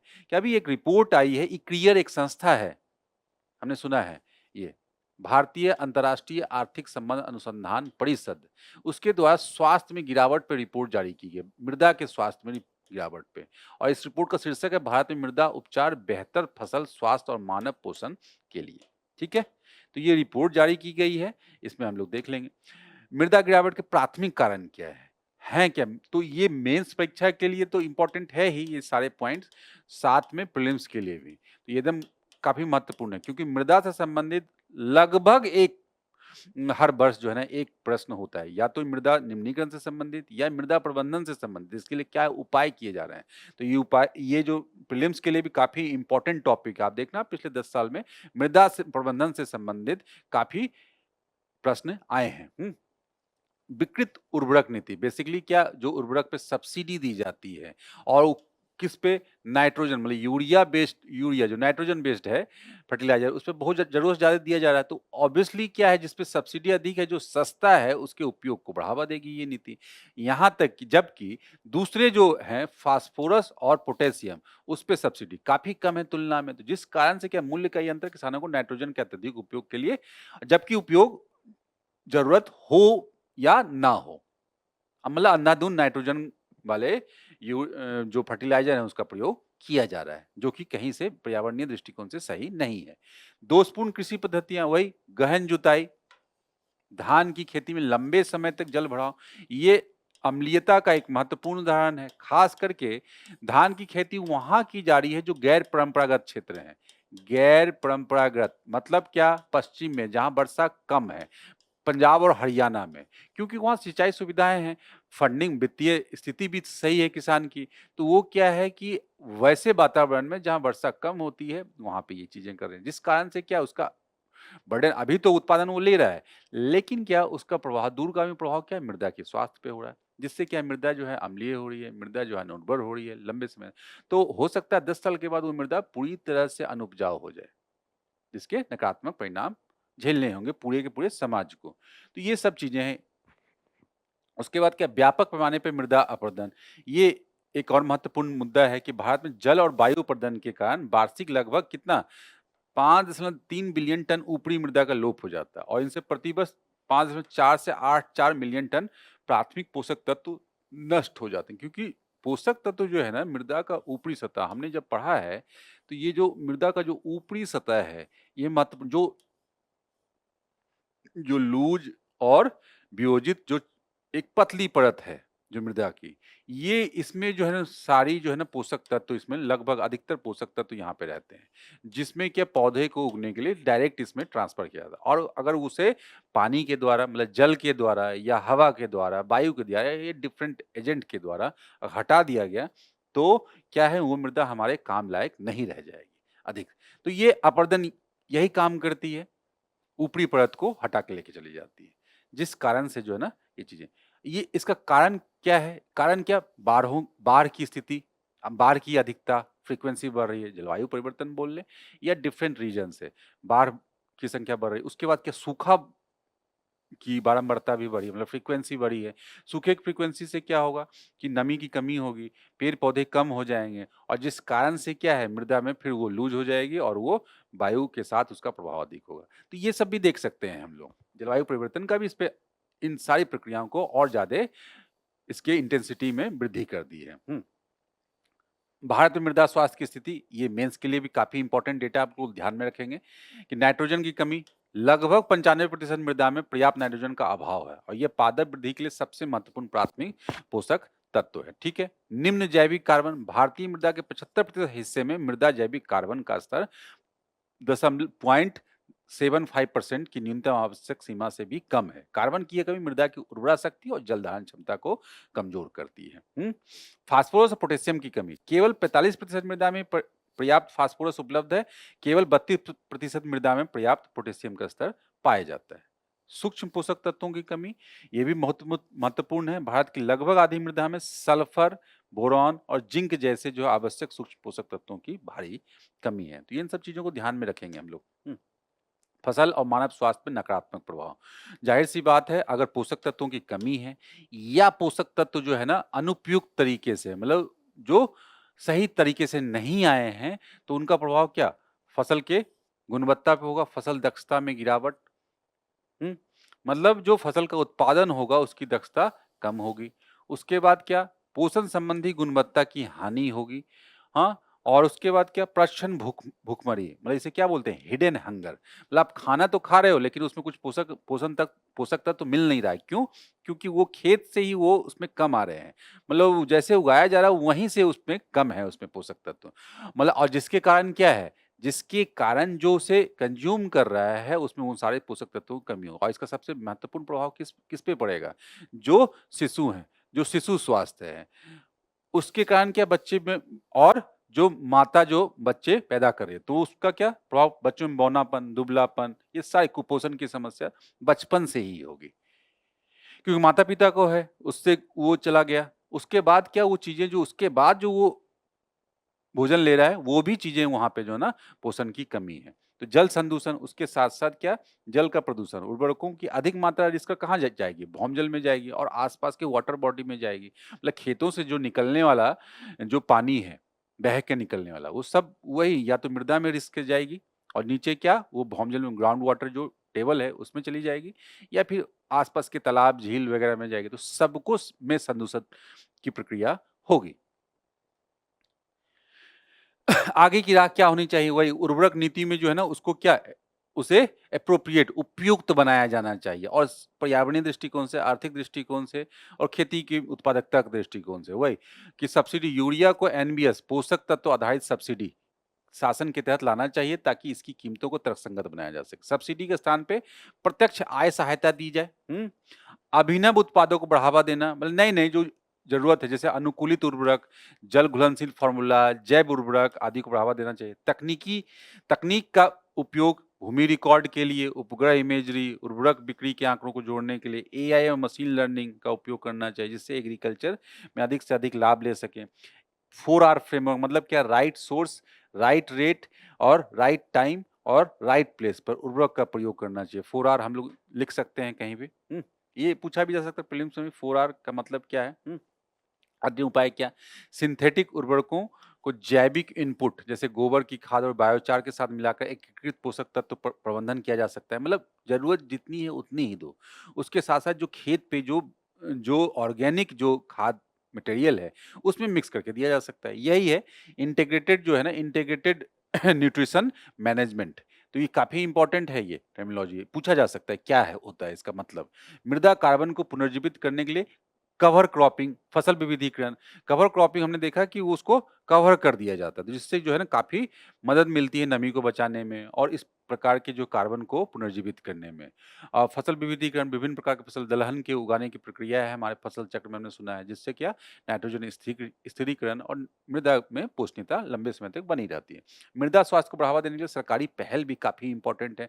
जैसे क्या पीएम प्रणाम योजना, program for restoration awareness generation nourishment and amelioration of mother earth योजना, परंपरागत कृषि विकास योजना, नीम लेपित योजना, इंपॉर्टेंट है, ध्यान में रखेंगे। ये सब इनका क्या उद्देश्य है ये भी ध्यान में रखेंगे। कब इससे जुड़े हुए इंफॉर्मेशन, क्योंकि स्कीम आधारित प्रश्न भी आते हैं यूपीएससी प्रीलिम्स में। पहला प्रश्न देख लेंगे कि निम्नलिखित में से कौन सी कृषि पद्धति मृदा संरचना को नुकसान पहुंचाती है। ठीक है, तो हमने देखा है गहन जुताई, धान की खेती में लंबे समय तक जल भराव, ठीक है, फसल विविधीकरण, तो ये तो पॉजिटिव होगा ना, ठीक। पराली जलाना, पराली जलाने से क्या होता है कि ये फसल खड़ी है और इस पे हमने आग लगा दिया, तो जिससे क्या होगा, वही जो टॉप सॉइल है ये जिसकी बात हमने की, ये भी आग, इसमें भी आग का असर, ताप के कारण जो है ना बहुत सारे जो बैक्टीरिया हैं, सूक्ष्म जीव जो हमारे लिए हमारी उर्वरता को बनाए रखने के लिए मृदा की सहायक हैं, वो भी मर जाएंगे। या छोटे-मोटे जो जीव हैं, छोटे-मोटे जो पौधे होते हैं, जो महत्वपूर्ण होते हैं मृदा की उर्वरता को बनाए रखने में, सब खत्म हो जाएगा। तो जिससे क्या लगातार और ये बार-बार कर रहे हैं, तो लंबे समय में 3 साल, 4 साल, 5 साल में मृदा की वो सारी चीज़ें जो क्वालिटी थी वो खत्म हो जाएगी। तो पराली जलाना भी ये खराब है। इसीलिए हम लोग ने भूगोल में पढ़ा है कि जैसे दहन और कर्तन जो कृषि होती थी, स्लैश और बर्न कृषि, जो कि आदिम प्रक्रिया थी, एक मतलब जनजातीय प्रक्रिया जो पुराने ज़माने में, स्लैश और बर्न कि जंगल को आग लगाकर काट के उसके बाद खेत बनाना, तो ये भी प्रक्रिया वही करती है जो कि खराब करती है, लेकिन लंबे समय तक बार-बार किया जाएगा ये प्रक्रिया, इसे नकारात्मक है। तो इसका आंसर क्या होगा? 1, 2 और 4। चलिए, भारत में मृदा क्षरण के कारणों के संदर्भ में निम्नलिखित कथनों पर विचार कीजिए। ये भी वही है, ठीक है। धान की खेती में लंबे समय तक जल भराव मृदा संरचना को बेहतर बनाता है, नहीं, मृदा संरचना को बेहतर नहीं बनाता है, ठीक है, बाकी सही है। भारत में मृदा स्वास्थ्य सुधार से जुड़ी सरकारी पहलों के संदर्भ में निम्नलिखित कथनों पर विचार कीजिए। इसमें तीनों सही है। सॉइल हेल्थ कार्ड स्कीम कि सभी मृदा का एक कार्ड, मतलब जो भी आपकी खेत है उसकी मृदा क्या क्वालिटी है, कार्ड हो जाएगा। जैसे हम हमारा हेल्थ कार्ड होता है वैसे मृदा का कार्ड है। तो ये मृदा पोषक स्थिति की जानकारी देती है। पीएम प्रणाम स्कीम का उद्देश्य रासायनिक उर्वरकों का संतुलित उपयोग है। परंपरागत कृषि विकास योजना जैविक खेती को प्रोत्साहित करना, ये हम लोगों ने पहले भी डिफरेंट न्यूज में हम लोग ने पढ़ा है ये। तो 1, 2 और 3 तीनों सही। हाँ, अंतिम, सागरीय क्षेत्र से संबंधित, सागरीय क्षेत्र में जो सुरक्षा और जो चुनौती है उससे निपटने के लिए देश जो है ना क्या कर रहा है, देश की तैयारियां क्या है। तो इस संदर्भ में जो है अभी क्या एक्सरसाइज मिलान और सागरीय चुनौतियों के प्रति भारत की तैयारी, यही बात करती है कि अंतर्राष्ट्रीय स्तर पर भारत और भारत के सहयोगी राष्ट्र मिलकर क्या कर सकते हैं और किस प्रकार से सुरक्षा, मतलब सागरीय क्षेत्र में सुरक्षा, विकास और संसाधनों के दोहन को सुलभ बना सकते हैं, आगे बढ़ा सकते हैं, पूरे सिस्टम को मजबूत बना सकते हैं। इसके में क्या चुनौतियाँ हैं, उसे कम करने के लिए हमें क्या कर सकते हैं? तो ये विदेश नीति का हिस्सा तो है ही, जिसके आधार पे अंतर्राष्ट्रीय संबंधों को बढ़ावा दिया जाएगा इस नीति को, इस लक्ष्य को प्राप्त करने में। और उसके साथ-साथ क्या ये देश के आर्थिक विकास के लिए भी महत्वपूर्ण, आर्थिक और टेक्नोलॉजिकल डेवलपमेंट के लिए महत्वपूर्ण है, क्योंकि संसाधनों के दोहन से भी ये डायरेक्टली जुड़ा हुआ है। खास करके ऐसे संसाधन जो क्रिटिकल मिनरल के क्षेत्र में आते हैं।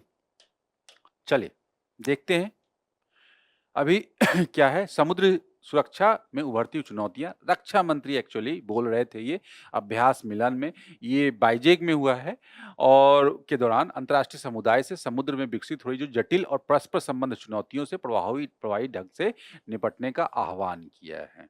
मतलब जो लाइक माइंडेड नेशन है, जो समान नीति के लोग हैं, वो मिलकर एक सहयोगात्मक जो है ना मंच का विकास कर सकते हैं, जिससे इन संसाधनों का दोहन और एक सहयोगात्मक वातावरण बने, जिससे संसाधनों का दोहन करते हुए अपना विकास और सुरक्षा के एस्पेक्ट को भी बनाए रखा जा सकता है। अब बार-बार मैं चुनौतियों की बात कर रहा हूँ कि हैं क्या चुनौतियाँ और समुद्री सुरक्षा क्या मुद्दा है? सबसे पहला भू-राजनीतिक तनाव और क्षेत्रीय विवाद। अभी अगर हम लोग बात करेंगे तो बहुत देश में जो है ना पूरे अंतर्राष्ट्रीय स्तर पे बहुत सारे विवाद मतलब अंतर्राष्ट्रीय एक से अधिक राष्ट्रों के मध्य जो सीमा विवाद या विभिन्न प्रकार के तनाव जो है हमेशा चलते रहते हैं। मतलब 30-40 से अधिक हैं ये। रूस, यूक्रेन जैसे हमने सुना ही है और उसके साथ-साथ अन्य जो है। तो इस प्रकार के भू-राजनीतिक तनाव और क्षेत्रीय विवाद के संदर्भ में इसका असर किस पे पड़ता है? जो क्षेत्रीय राजनीति है और क्षेत्रीय परिवहन और क्षेत्रीय मोबिलिटी पे पड़ता है आन-जान में। क्योंकि वो स्थिति जो वो स्थान जो है ना, कहीं न कहीं वो तनाव का प्रभाव उस पे पड़ता है। जैसे जैसे जो कुछ जलडमरू मध्य हैं, तो वहाँ पे क्या है उसे चोक करने की बात की जाती है डिफरेंट पार्टीज़ के द्वारा, जो अपने एडवर्सरीज़ को कहीं न कहीं अ, हानि पहुँचाना चाहता है। अभी हमने देखा था ईरान और अमेरिका के मध्य जो तनाव हुआ और ईरान के द्वारा भी बोला गया कि हम जो है अ, यहाँ पे इस तरह की ब्लॉकेड करेंगे। उसके बाद उसी तरह से हाउती रेबल्स के बारे में भी हमने सुना है, जो लाल सागर क्षेत्र में और आसपास के क्षेत्र में ये इस प्रकार की प्रक्रिया करता है, ये इस प्रकार की समय-समय पे। यमन में जो जो एक्टिव हैं। तो उसके द्वारा जो उसका प्रभाव तो इन तनावों का प्रभाव किस पे पड़ता है? अंतर्राष्ट्रीय रूप से जो है ना, जो सागरीय इकोनॉमी है, उस पे प्रभाव पड़ता है। तो इसी को का मुद्दा है। जलडमरू और चैनलों के स्वामित्व के लिए प्रतिस्पर्धा, दुर्लभ भू खनिजों जैसे जल के नीचे के संसाधनों की ओर बढ़ता अंतर्राष्ट्रीय ध्यान। तो ये भी अपने आप में मुद्दा है कि इस प्रकार के संसाधनों तक दोहन और जो आपस में जो तनाव है, उसका पूरा प्रभाव मिलकर पड़ता है। उसके साथ-साथ क्या समुद्री डकैती, जैसे कि अफ्रीका का जो पूर्वी तट है, जो अफ्रीका का पूर्वी तट है, वो जो है समुद्री डकैती के लिए संवेदनशील क्षेत्र है। संवेदनशील क्षेत्र मतलब मेडागास्कर से लेके पूरा ये ऊपर तक जो क्षेत्र है, ये पूरा का पूरा जो है ना यहाँ पे ये सोमालिया तट और ये पूरा जो है।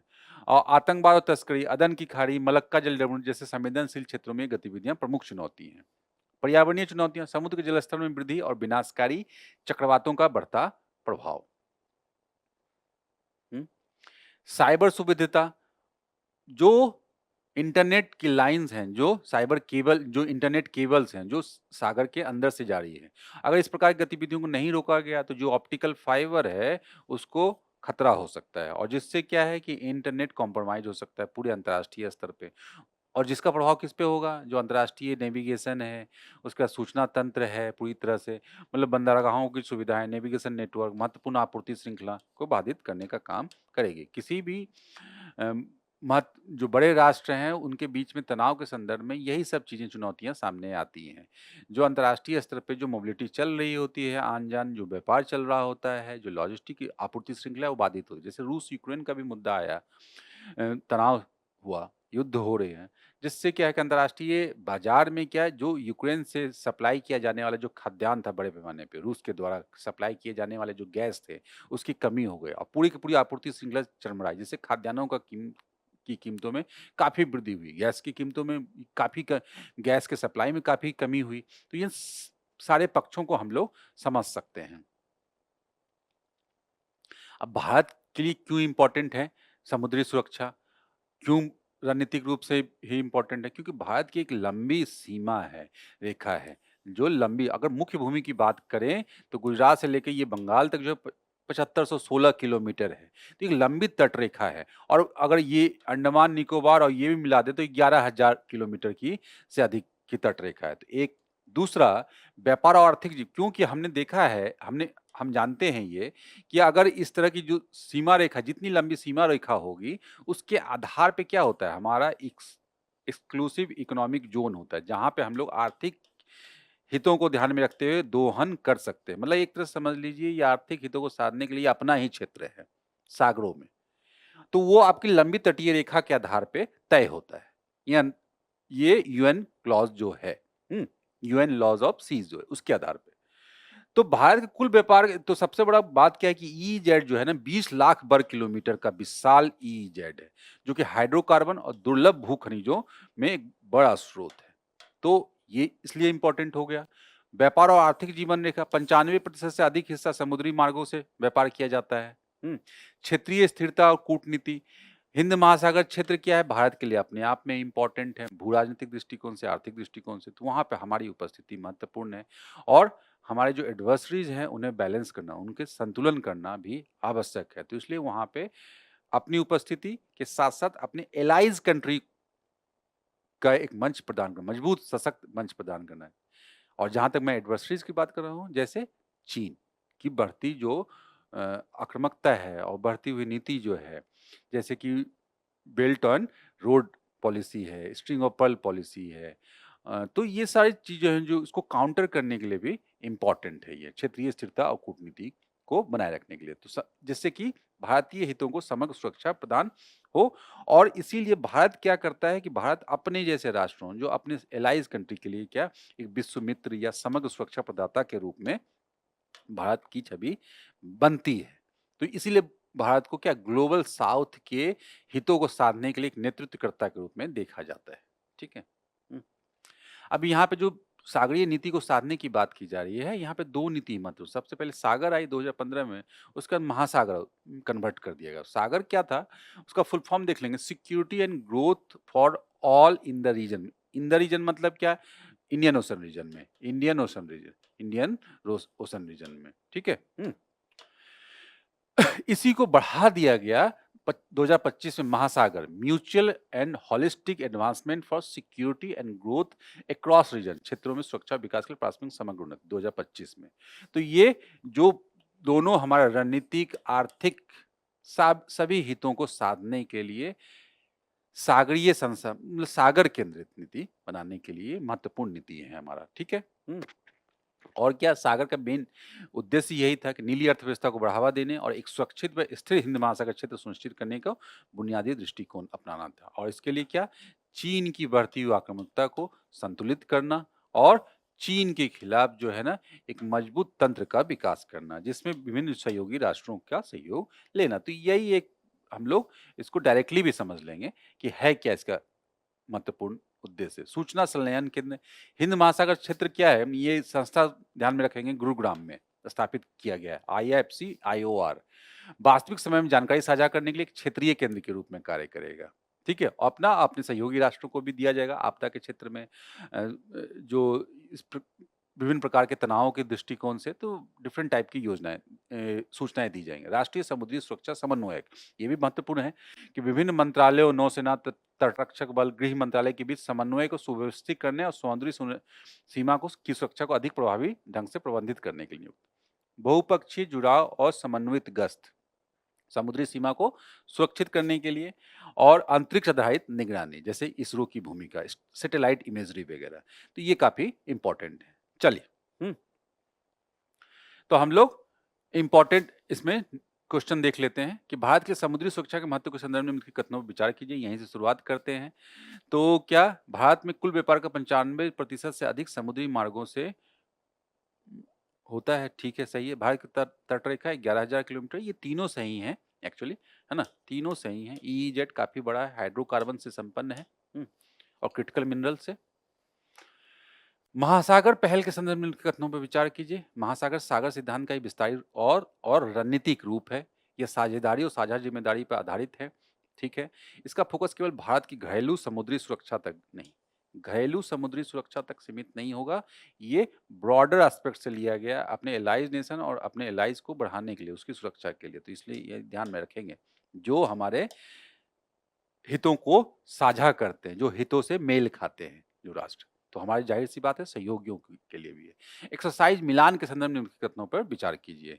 तो ये क्या है, यह भारतीय नौसेना द्वारा आयोजित एक बहुपक्षीय नौसैनिक अभ्यास है। ठीक है।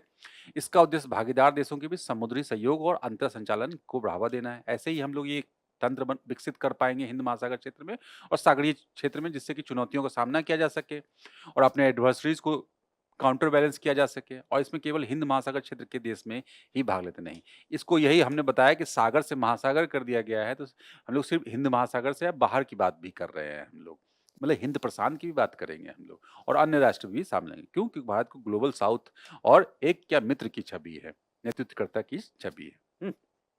चलिए,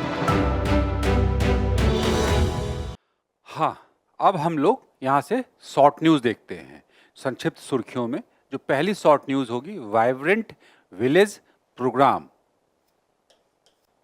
ये क्यों महत्वपूर्ण है? अभी केंद्रीय गृह मंत्री के द्वारा असम के कछार जिला में वाइब्रेंट विलेज प्रोग्राम का दूसरा चरण 20 फरवरी 2025 को शुरू किया गया है। जाहिर सी बात है, ये काफी महत्वपूर्ण है। क्यों, क्या महत्वपूर्ण है? लक्ष्य क्या है कि सीमा सटे जो चिन्हित ब्लॉक है उसके सभी गांव में 4 विषयगत क्षेत्रों में लक्ष्य की पूर्ण प्राप्ति सुनिश्चित करना। 4 विषयगत क्षेत्र क्या होंगे? हर मौसम में उपयोग वाला सड़क संपर्क, टेलीकॉम कनेक्टिविटी, टेलीविजन कनेक्टिविटी, विद्युतीकरण।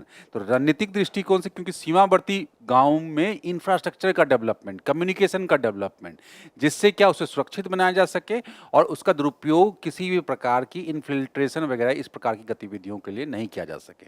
तो हम लोग इसलिए समझ सकते हैं कि ये देश की सुरक्षा से, आंतरिक सुरक्षा से जुड़ा हुआ काफी महत्वपूर्ण पहल है। अब इसमें क्या है, अन्य योजनाएं भी हैं, मतलब उपयुक्त लक्ष्यों को साधने के लिए अन्य योजनाएं में, जैसे वाइब्रेंट विलेज प्रोग्राम 1 भी था, अब 2 भी है। और उसके बाद क्या, तो इसमें 1 क्या था, 2023 में शुरू किया गया था और केंद्र प्रायोजित योजना थी। देश की उत्तरी सीमा से सटे चयनित गांव में विकास पे जोर दिया गया था। क्लियर? वाइब्रेंट विलेज प्रोग्राम 2 किया है जो 2025 में शुरू किया गया है। ये केंद्रीय क्षेत्र की योजना है और इस चरण में 15 राज्य लिए गए हैं और 2 संघ राज्य क्षेत्रों में अंतर्राष्ट्रीय स्थलीय सीमाओं में सटे चिन्हित गांवों के विकास पर जोर दिया गया। मतलब इसको पहले वाले को ही और व्यापक कर दिया गया। इसमें देश की उत्तरी सीमा सटे उन क्षेत्रों को शामिल नहीं किया गया जो बीवीपी 1 में शामिल थे, तो उसके अलावा मतलब और अन्य क्षेत्रों को। मुख्य उद्देश्य वही है, समृद्ध और सुरक्षित सीमाएं सुनिश्चित करना, सीमा पार से होने वाले अपराध को रोकथाम, सीमा क्षेत्रों की आबादी को राष्ट्रीय मुख्यधारा से जोड़ना। मतलब आंतरिक सुरक्षा का विषय है ये। चलिए, एज कंप्यूटिंग। एज कंप्यूटिंग अपने आप में महत्वपूर्ण है। अभी एआई समिट हुआ, उसमें क्या है, जो प्रसिद्ध उद्योगपति हैं देश के, मुकेश अंबानी के द्वारा एज कंप्यूटिंग की ही इंडिया एआई समिट में ही एज कंप्यूटिंग नेटवर्क को वित्त पोषित करने के लिए निवेश की प्रतिबद्धता जताई गई है। तो ये बड़ा डेवलपमेंट है कि एज कंप्यूटिंग बेसिकली क्या है, डेटा का स्थानीय स्तर पर प्रोसेस किया जाता है, स्थानीय स्तर पर जहां जरूरत है।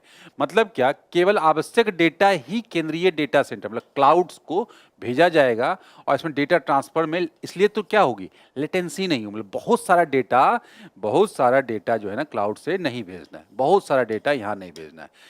तो इससे क्या होगा, लेटेंसी होगी ट्रांसफर करने में। जो हम लोग, लेटेंसी का मतलब क्या होता है, जो डाउनलोड होने में जो समय लगता है वही है, जितना समय। और जितनी अधिक फास्ट, हमने सुना है कि 2G 3G 4G 5G जो हो रहा है, ये चीज़ें डेवलप हो रही है, तो उसमें ये लेटेंसी पीरियड कम हो रही है, तुरंत डाउनलोड हो जा रही है कोई भी चीज़।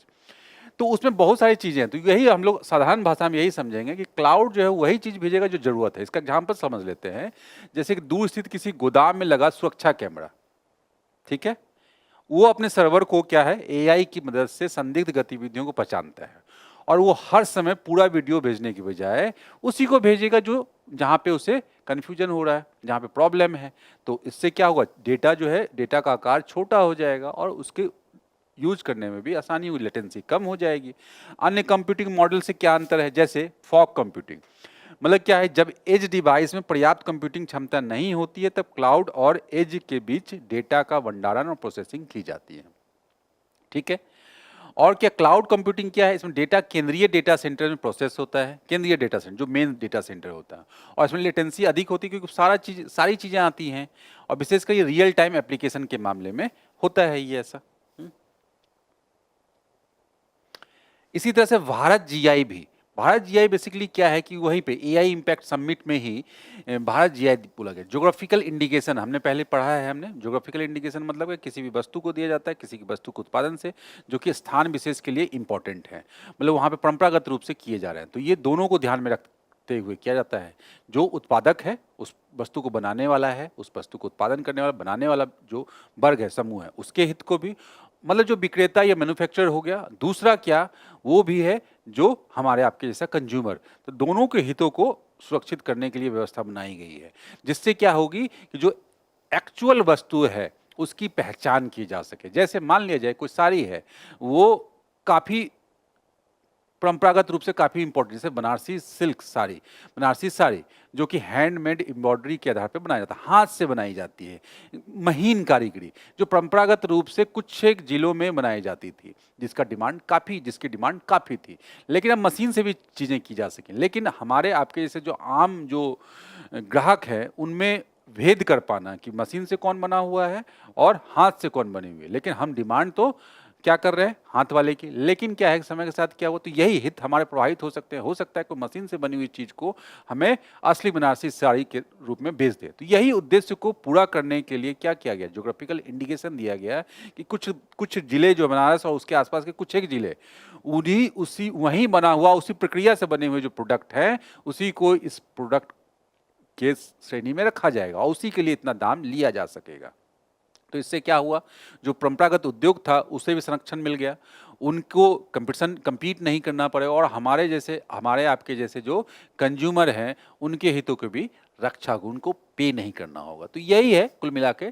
तो भारत जीआई के बारे में यही उत्पाद को क्या किया गया, भारत के विशिष्ट भौगोलिक संकेतक उत्पादों को वैश्विक स्तर पर प्रदर्शित करने के लिए एक प्रमुख राष्ट्रीय पहल है। बेसिकली एआई का उपयोग यहाँ किया जाएगा, जिसे क्या है कि एआई इम्पैक्ट के मंच पे, जिससे क्या है कि भारतीय जो प्रोडक्ट है, इस प्रकार के जो जो परंपरागत प्रोडक्ट है, जो महत्वपूर्ण प्रोडक्ट है, उसकी डिमांड बढ़े, उसको शोकेस किया जा सके पूरी दुनिया में। मतलब लाभ यही होगा, भारतीय कारीगरों किसानों को अंतर्राष्ट्रीय स्तर पर पहचान दिलाना, जीआई उत्पादों को प्रीमियम ब्रांडिंग सुनिश्चित करना। और इसे जाहिर सी बात है, तो इसे किसके द्वारा शुरू किया गया होगा, यहाँ पे उद्योग मंत्रालय के तहत उद्योग संवर्धन और आंतरिक व्यापार विभाग, जिससे कि एक्सपोर्ट बढ़े, मतलब डिमांड अधिक हो अंतर्राष्ट्रीय स्तर पे।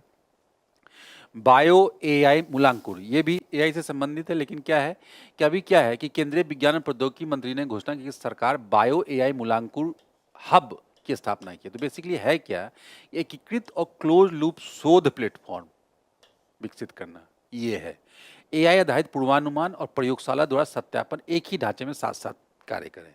मुख्य क्षेत्र क्या होंगे, genomics, diagnostic, biomolecular design, synthetic biology, Ayurveda आधारित अनुसंधान। तो ये सारे अनुसंधान को बढ़ावा देगा, बेसिकली बायोटेक्नोलॉजी, जीनोमिक्स से संबंधित, आयुर्वेद से संबंधित, जो कि मानवीय स्वास्थ्य को डायरेक्ट जो है फायदा, मानवीय स्वास्थ्य और पोषण को बड़े पैमाने पर, ये हम लोग देख सकते हैं, काफ़ी इंपॉर्टेंट है।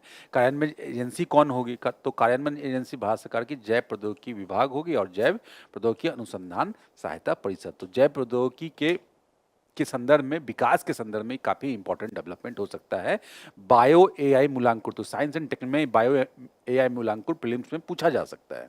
चलिए, जिंक आयन बैटरी, जैसे अब लिथियम आयन बैटरी हम लोग ने सुना है, जिंक आयन बैटरी, तो बेसिकली क्या है, कैथोड और एनोड हम लोग देखते हैं, तो वहाँ पे यही लिथियम और उसके साथ इस तरह की चीज़ें, तो वहाँ पे हमने बदल दिया, ये जिंक आयन बैटरी कर दिया।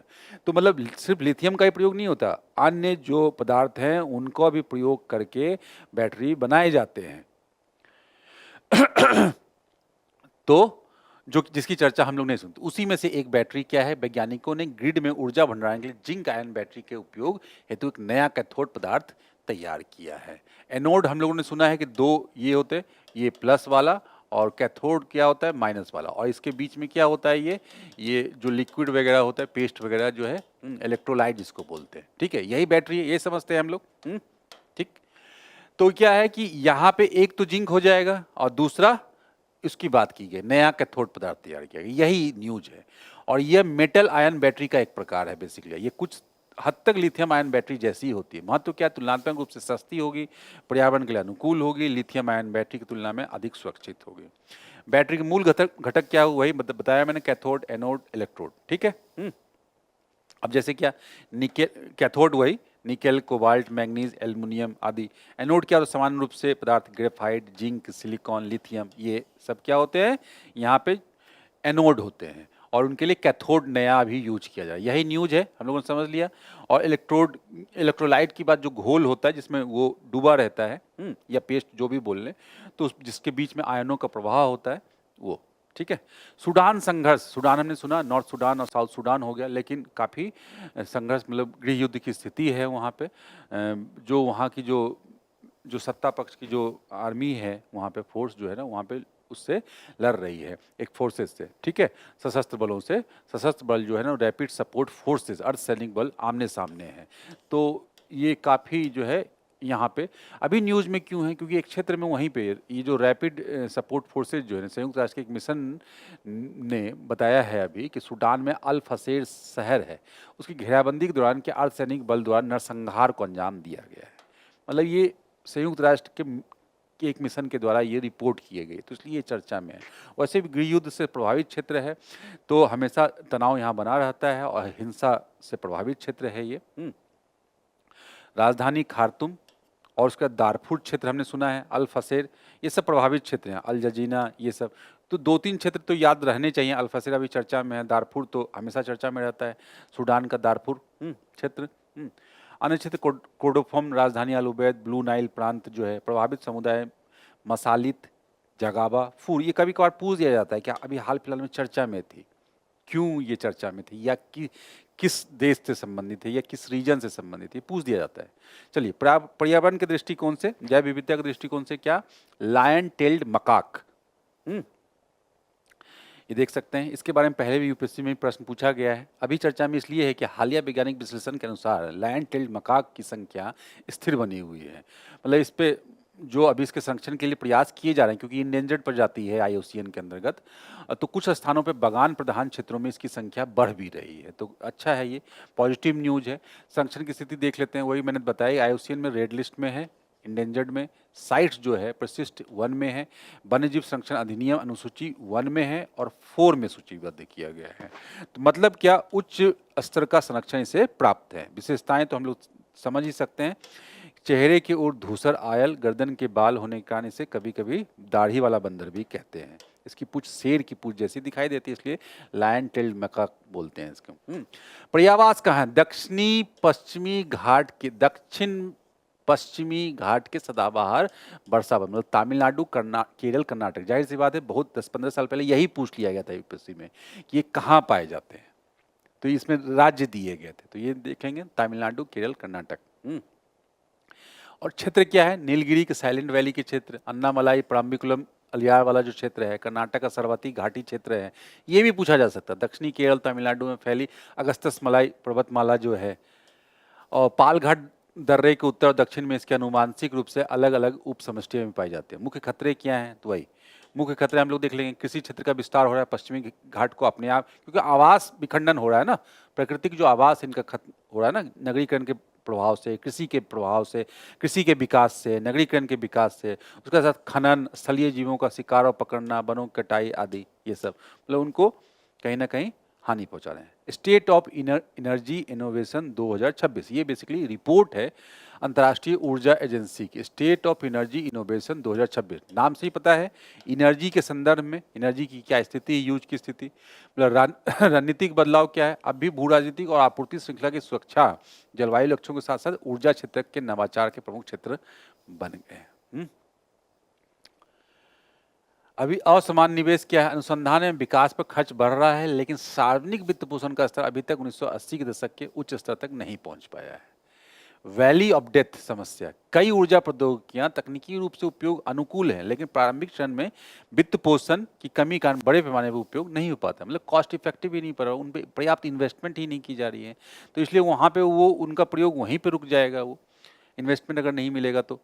अब अंतर्राष्ट्रीय ऊर्जा एजेंसी के बारे में एक बेसिक बात हमें पता कर लेते हैं। पेरिस, फ्रांस में मुख्यालय, स्थापना 1974 में स्थापित। 1973 का जो तेल संकट हुआ उससे निपटने के लिए आर्थिक सहयोग और विकास संगठन के ढांचे के अंतर्गत स्थापित किया गया। उद्देश्य क्या था, देशों को सुरक्षित और निरंतर ऊर्जा उपलब्ध कराने में सहायता हेतु विश्लेषण, आंकड़े, नीतिगत सुझाव और समाधान प्रदान करना। सदस्य कौन है, 32 सदस्य देश हैं, 13 सहयोगी देश हैं। भारत इस संगठन का सहयोगी राष्ट्र है, ध्यान में रखें। इसका पूर्ण सदस्य बनने के लिए संबंधित देश की ओएसीडी का सदस्य होना आवश्यक है। ओएसीडी हम लोग जानते हैं जो विकसित राष्ट्र है, मुख्य रूप से अमेरिका, कनाडा, वही कंट्री है 32 राष्ट्र विकसित, और जो औद्योगिक रूप से विकसित राष्ट्र मूलतः, तो वो 32 देशों का संगठन का सदस्य बनना पड़ेगा। चलिए, अंतिम जो न्यूज है, बोर्ड ऑफ पीस, ये हमने देखा कि गाजा में शांति के लिए अमेरिका के राष्ट्रपति ट्रंप के द्वारा एक कमेटी बनाई गई, विभिन्न राष्ट्रों के द्वारा मिलाकर, उसी को क्या बोलते हैं, बोर्ड ऑफ पीस। अभी क्या है हुआ है कि भारत के द्वारा इसमें पर्यवेक्षक के रूप में हिस्सा लिया गया है बैठक में। इस बैठक में एक पर्यवेक्षक देश के रूप में भाग लिया गया, तो यही चर्चा में है, इसके बारे में थोड़ा बेसिक बात हम लोग देख लेते हैं। जनवरी 2026 में स्थापित किया गया था। इसकी उत्पत्ति अमेरिका के राष्ट्रपति ट्रंप को गाजा के लिए 20 सूत्री शांति योजना जो बनाई गई, उसको देखते हुए किया गया था। इस योजना को संयुक्त राष्ट्र सुरक्षा परिषद द्वारा संकल्प 2803, तो ये भी ध्यान में रखें, संकल्प 2803 पूछा जा सकता है कि किससे संबंधित है, तो बोर्ड ऑफ पीस से संबंधित है। उद्देश्य गाजा के लिए 20 सैन्यीकृत और आर्थिक रूप से स्थिर क्षेत्र में बदलना। सदस्य, इसकी अध्यक्षता अमेरिकी राष्ट्रपति द्वारा की जाती है। इसमें चुनिंदा वैश्विक नेताओं को एक कार्यकारी बोर्ड है। इसकी सदस्यता आमंत्रण आधारित है, मतलब ऐसा नहीं कि आपको मिलेगा ही, बल्कि वहां से आमंत्रण भेजा जाएगा, निमंत्रण भेजा जाएगा, तभी आप उसमें जा सकते हैं। ठीक है, इसमें निश्चित कार्यकाल वाले और शुल्क का भुगतान करने वाले, ये बहुत बड़ा फैक्टर था। ये एक तरह से क्या है, ये अपने हिसाब का एक क्लब बनाएगा। शुल्क एक फी, आप फी पे करना होगा, फी रखा गया था मिनिमम इसके लिए। तो एक तरह से क्या है, बाढ़ ही कर दिया गया। जो उसको अफोर्ड नहीं कर सकते, छोटे राष्ट्र या जो विकासशील राष्ट्र हैं, तो वो उससे बाहर हो जाएंगे, ये इस संगठन का सदस्य नहीं बन सकते। तो ये इसकी आलोचना का भी विषय था। इस तरह से बहुत सारे राष्ट्रों को बाहर करने का भी इसमें प्रावधान थे, वाले स्थायी सदस्य शामिल हैं। तो चलिए हम लोग आज की न्यूज़ टुडे को यहीं पे कंक्लूड करते हैं, और इस प्रकार आप लोगों ने जो सीखा है उसके आधार पे क्वेश्चन को सॉल्व कीजिए, बार बार रिवीजन करते रहिए। इससे आपको कॉन्फिडेंस बढ़ेगा, आपको पता चलेगा क्या आपका कमज़ोर है और क्या आपको लंबे समय तक याद रह रहा है। इससे आपकी तैयारी एक सही दिशा में आगे बढ़ेगी। ऑल द बेस्ट, धन्यवाद।